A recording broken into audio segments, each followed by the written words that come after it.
तरह से आप हमेशा खबरों में देख रहे हैं कि अमेरिका इजराइल में जो युद्ध हो रहा है, जिसको लेकर के भारत में जो भी चीज़ें हैं, चाहे गैस हो चाहे आपका पेट्रोल हो, कई दिनों से भारत के देशवासियों को कई दिक्कतों का सामना करना पड़ रहा है। नमस्कार, मैं अर्चना और आप देख रहे हैं हंगामा टाइम। लगातार युद्ध बढ़ता चला जा रहा है, 30 दिन से ज़्यादा हो गया है। जिस तरह से अमेरिका इजराइल और के बीच में युद्ध हो रहा है, युद्ध तो बाहर हो रहा है लेकिन हमारे हिंदुस्तान में देशवासियों के ऊपर इसका असर पड़ रहा है। कहीं पेट्रोल महंगा हो रहा है, कहीं पेट्रोल में लंबी कतारें लग रही, कहीं गैस नहीं मिल रहा है, कहीं लोग भट्टी जलाने पे मजबूर हो रहे हैं, कहीं कुछ हो रहा है कहीं कुछ हो रहा है, जिसका असर भारतवासियों पर हो रहा है। तो हमारे साथ में आदर्श समाज पार्टी के राष्ट्रीय अध्यक्ष चंद्रपाल जी हैं।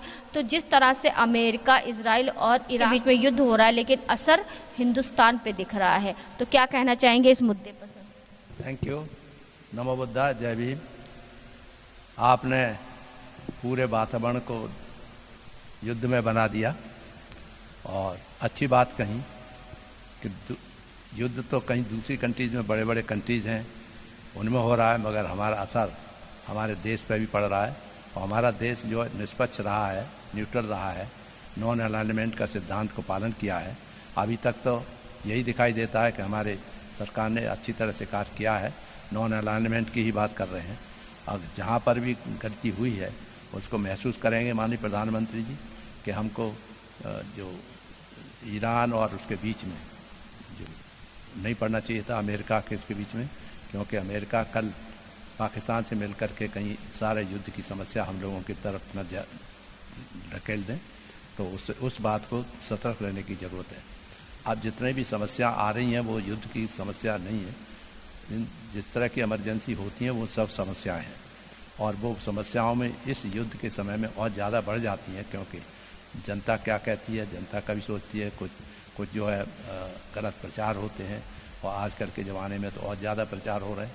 तो सारा व्यवस्था होनी चाहिए ठीक से, और व्यवस्था के साथ साथ ब्लैक मार्केटिंग और होर्डिंग पे बहुत सख्त कदम उठाए जाने की ज़रूरत है। और प्रशासन, मुझे विश्वास है कि कुछ न कुछ चुस्ती के अनुसार कार्य कर रहा होगा और करना चाहिए, क्योंकि अगर देश को बचाना है इन झगड़ों से और इससे, तो शांतिपूर्वक ढंग के रास्ते पर चलना चाहिए और नॉन अलाइनमेंट वाला सिद्धांत को ध्यान में रखते हुए हर कदम उठाए जाने चाहिए। जैसे आपने कुछ दिन पहले देखा होगा कि 24-25 तारीख को पेट्रोल में दिक्कत हो रही थी, पेट्रोल पंपों पे भारी तादाद में लाइन लगी हुई थी।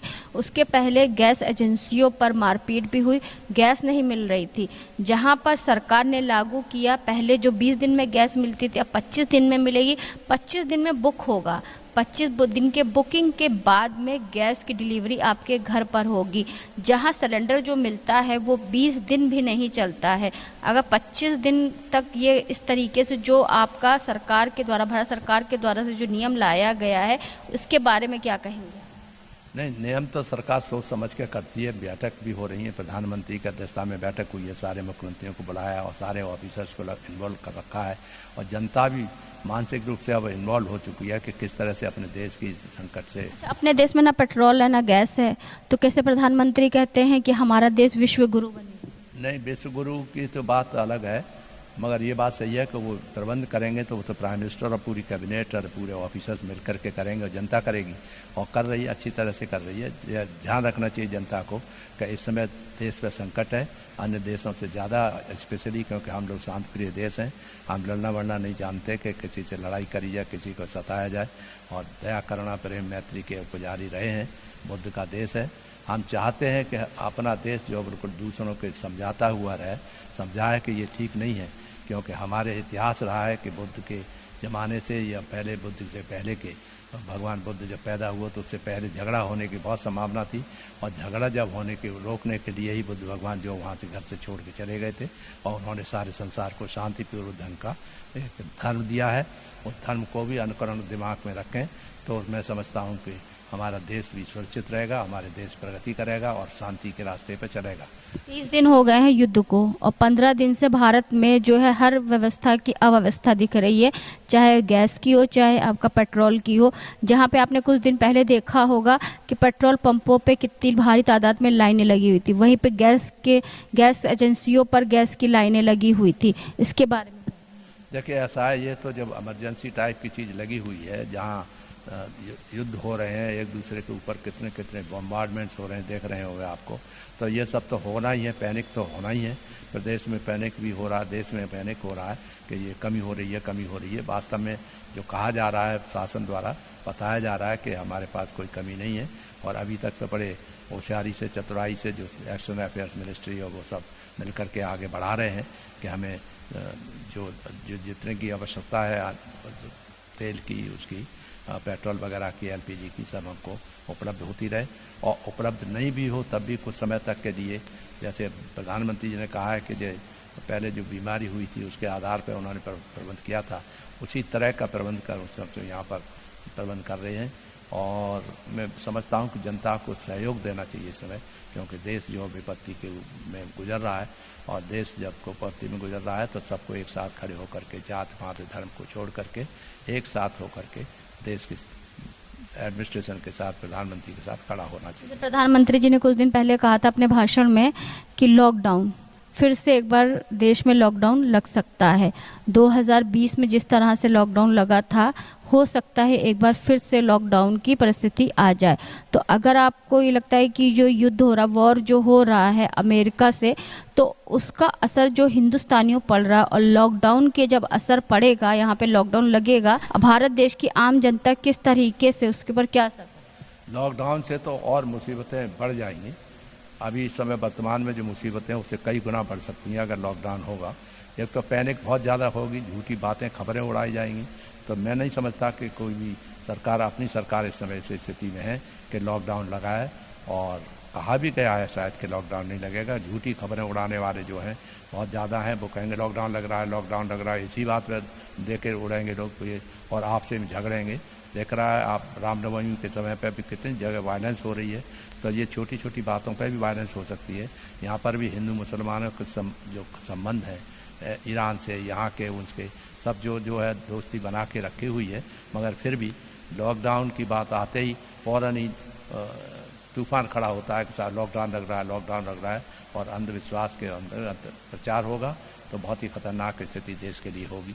हम तो हाथ जोड़ के प्रार्थना करना चाहेंगे सभी अपने नागरिक भाइयों से कि सब जितने भी अपनी शक्ति है देश के बचाने, देश की एकता अखंडता को बढ़ाने में लगाएं, और ये सुनिश्चित करें कि जो युद्ध हो रहा है हमारे लोगों से, अगर हम जितना भी कर सकते हैं देश की तरफ से और प्रजा की तरफ से, कि जल्दी से जल्दी इस युद्ध पे पाबंदी लगे, किसी न किसी तरह से तमाम हो सकते हैं। क्योंकि अभी हाल ही में न्यूज़ में एक खबर आई थी कि ईरान में अभी तक का जो 30 दिन हो रहे हैं युद्ध के, तो ईरान में अभी तक 1,500 से ज़्यादा लोगों की मौत हो चुकी है, जिसमें से आम जनता की संख्या बहुत अधिक।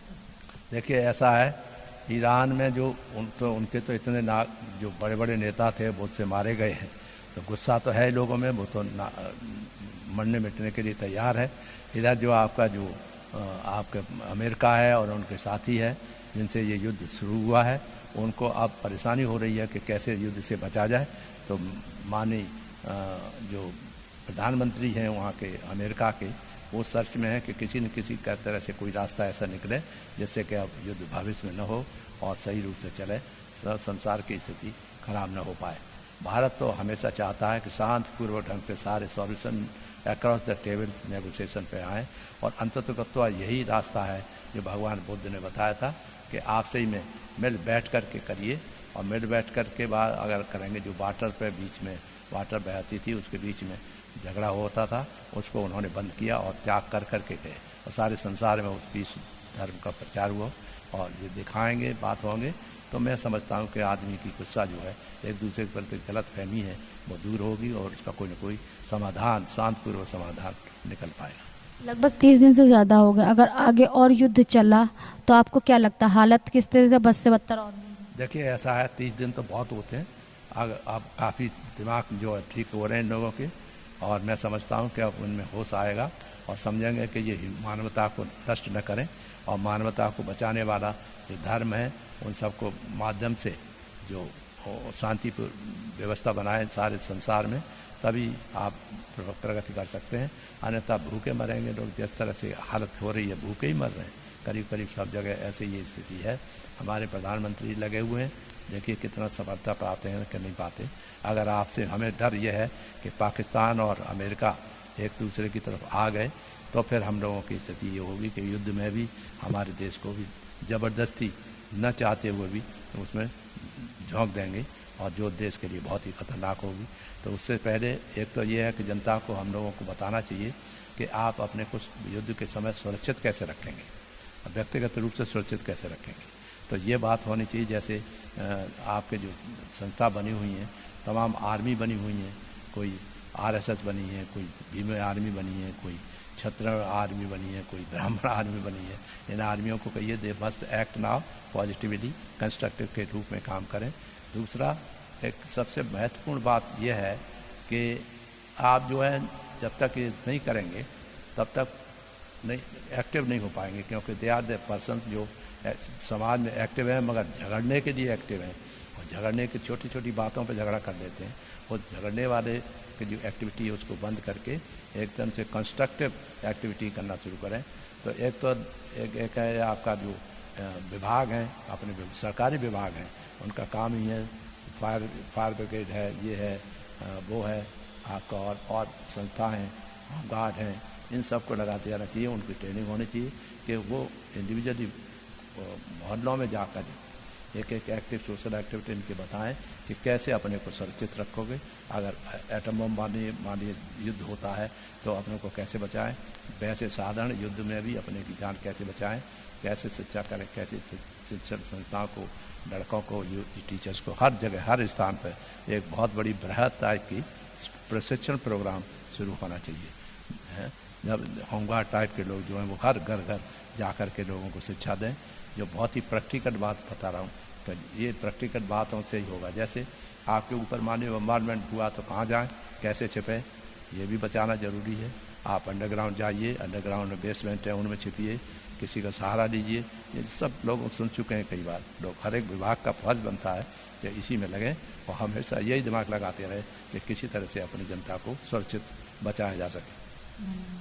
तो ये थे हमारे साथ में आदर्श समाज पार्टी के राष्ट्रीय चंद्रपाल जी, जिनसे हम बात करने के आए थे। 30 दिन से ज़्यादा हो गए हैं ईरान, इजराइल और अमेरिका के युद्ध को लेकर, जिससे भारतवर्ष पे भी असर दिख रहा है। जहाँ पे एक तरफ पेट्रोल पंपों पे लंबी कतारें लगी हुई हैं, गैस मिलना यानी कि गैस सिलेंडर मिलना में दिक्कत हो रही है, जहाँ पे भारतवासियों यानी कि हमारे देश की आम जनता का हाल बेहाल है। आपने पिछले कई दिनों से देखा होगा जिस तरह से लोगों की कई दुकानें बंद हो गई, कई रेस्टोरेंट बंद हो गए हैं, लोग आम जनता जो है त्रस्त है। तो इसी मुद्दे को लेकर के हम आए थे आज बात करने के लिए। अगर ये युद्ध और बढ़ा तो हमारे देश पे क्या असर पड़ेगा। तो ऐसे हम आपको दिखाते रहेंगे कि आदर्श समाज पार्टी के राष्ट्रीय चंद्रपाल जी किस तरह से चर्चित मुद्दों पर बात कर रहे हैं। तो इसी के साथ मैं अर्चना आपसे इजाज़त लेना चाहूँगी। धन्यवाद, बने रहिएगा हंगामा टाइम न्यूज़ चैनल के साथ। हंगामा टाइम्स की तमाम खबरों को देखने के लिए हंगामा टाइम्स को सब्सक्राइब कर लीजिए और बेल आइकन दबा लीजिए। अगर आपको ये वीडियो अच्छा लगा हो तो लाइक बटन प्रेस कर अपनी प्रतिक्रिया हमारे कमेंट बॉक्स में देना मत भूलें।